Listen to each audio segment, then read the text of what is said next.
تیسری جگہ سے اٹھایا اور فضائل سادات. لہذا یہ فضائل اگر خاکی ہے وہ سادات والا رشتہ بھی کیا، سادات والا رشتہ بھی قائم کب ہے کہ جب ایمانی رشتہ قائم ہے. لہذا اگر نوح علیہ السلام جیسی عظیم ہستی اولو العزم پیغمبر و امام و نبی و رسول ہو، اگر اس کا بھی سگا بیٹا وہ ایمان کی راہ کے اوپر نہ ہو کہ میں وہ پہاڑی پہ چڑھ کے اپنے آپ کو بچا لوں گا، یہ ہوتا ہے نا والدین کے درمیان، میں یہ کام کر کے بچ جاؤں گا. نوح علیہ السلام نے کہا کہ لا عاصم اليوم، لا عاصم اليوم، آج کے دن کوئی نہیں محفوظ رہے گا، آج نہیں بچے گا. اس نے نہیں میں پہاڑی پہ چڑھوں گا. ابھی یہ مکالمہ ہو ہی رہا تھا اور آیا وکانا فکانا من المغرقین، ڈوب گیا، وہ ڈوب گیا. تو باپ کا دل ہل گیا، کہا اللہ تعالیٰ سے بار اللہ تو نے تو کہا تھا میرے اہل کو محفوظ رکھے گا، یہ تو میرے اہل سے تھا. تو کہا کہ لیس من اہلک، یہ نہیں ہے تیرے اہل سے، انہ عمل غیر صالح. اور پھر بعد میں شدید طریقے سے جسے کہتے ہیں نا ایک ڈانٹ پیٹی، جسے ہم اپنی عام سادہ الفاظ میں کہیں، کہا کہ میں تجھے انی اعظک، میں تجھے ابھی یہ واز کر رہا ہوں کہ آئندہ یہ سوال مجھ سے نہیں کرنا ورنہ جاہلین میں سے تم ہو جاؤ گے. اور فوراً نوح علیہ السلام نے محبت پکڑ کے باہر اٹھا پھینکی اور کہا کہ بار الہ میں کیسے یہ کر سکتا ہوں، میرے پاس تو علم ہی نہیں ہے اس چیز کا، لہٰذا میں اس کی محبت کبھی نہیں اجاگر کروں گا. لہٰذا نوح علیہ السلام سے بیٹا کبھی نہیں ملے گا. اس لیے ایمان کے دور میں یہ جو کافر مشرک تھا، لعنتیں بھیجتا رہا، دشمنی کرتا رہا، قتل و غارت کرتا رہا، اور پھر توبہ کر کے نماز قائم کرتا ہے، زکوٰۃ ایتاء زکوٰۃ کرتا ہے، یہ بھائی ہو جائے گا. لیکن یہ شخص جو ہے جو خاکی تعلق رکھتا تھا اور ہمیشہ شفقت اور محبت باپ کی دیکھتا رہا اور بچے کی طرف سے احترام دیکھتا رہا، یہ جدا ہو جائے گا. لہذا اخوانکم فی الدین رحمت الہی ہے، بہت بڑی رحمت الہی ہے. لہذا وہ مومنین کا جم جہاں پہ مومنین آپس میں فقط اور فقط ایمان کی وجہ سے جم ہوتے ہیں، اس سے بڑھ کر شاید ہی رحمت الہی کا کوئی خزانہ و منبع ہو کہ وہاں پہ فرشتے مسلسل نازل ہوتے ہیں، دعائیں کرتے ہیں، استغفار کرتے ہیں. آسمان والوں کے لیے ایک نورانی اور چمکتی ہوئی وہ جگہ دکھائی دیتی ہے. لہذا اس کا ایک اس آیت کی پر اختتام کرتے ہیں سورہ آل عمران آیت نمبر 3 کی. اللہ کی رحمت کیسے ہے؟ وَاعْتَصِمُوا بِحَبْلِ اللَّهِ جَمِيعًا، اللہ کی اس حبل کو، رسی کو سارے مل کے سختی سے تھام لو. وَلَا تَفَرَّقُوا، الگ الگ پارٹیاں نہ بناؤ، گروہ نہ بناؤ. ادھر تفرقو کا ترجمہ جھگڑا کرنا غلط ہے، فرقہ فرقہ نہ بنو، گروہ گروہ نہ بنو. یعنی ہوتا ہے ہم مومنین ہیں 10 3 ٹولے بن گئے 3 افراد کے، ایک دوسرے سے ٹکراتے نہیں ہیں، احترام سے پیش آتے ہیں، احترام ایک دوسرے کا، لیکن سارے جدا اپنا اپنا کام کرتے. اسے کہتے ہیں فرقہ. جب ایک راہ کے اوپر ہے تو ایک راہ پہ وَاعْتَصِمُوا بِحَبْلِ اللَّهِ کے تقاضوں کے تحت آگے بڑھے. پھر آگے قرآن اب بیان کر رہا ہے کہ کیا ہماری نعمت ہے تمہاری اوپر، اور یہ نعمت ادھر ہے فَإِخْوَانُكُمْ فِي الدِّينِ میں. وَاذْكُرُوا، یاد کرو نعمت اللہ علیکم، جو اللہ نے تمہارے اوپر نعمت نازل فرمائی.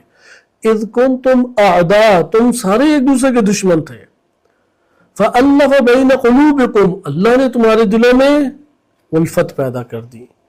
فَأَصْبَحْتُمْ بِنِعْمَتِهِ إِخْوَانًا، پھر اللہ کی اس نعمت کی وجہ سے تم بھائی ہو گئے.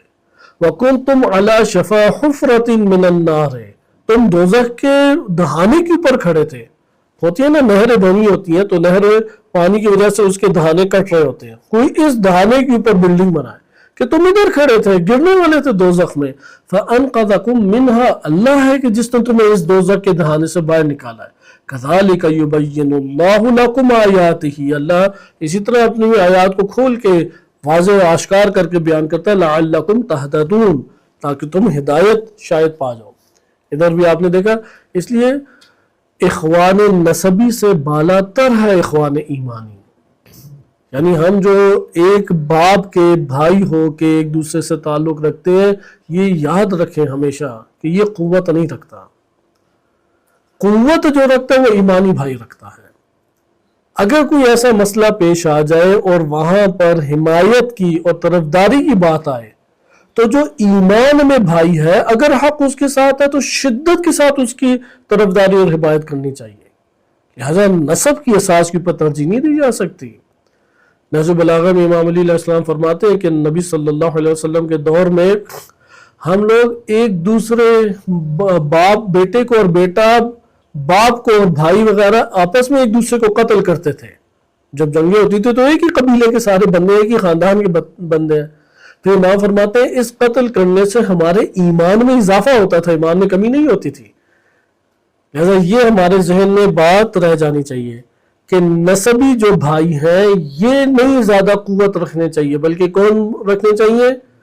ایمانی و دینی بھائی میں قوت ہونی چاہیے. ہاں فابہا بہت بہترین ہے کہ نسبی بھائی بھی ہیں اور ایمانی بھائی بھی ہیں, یہ بہت بہترین ہے.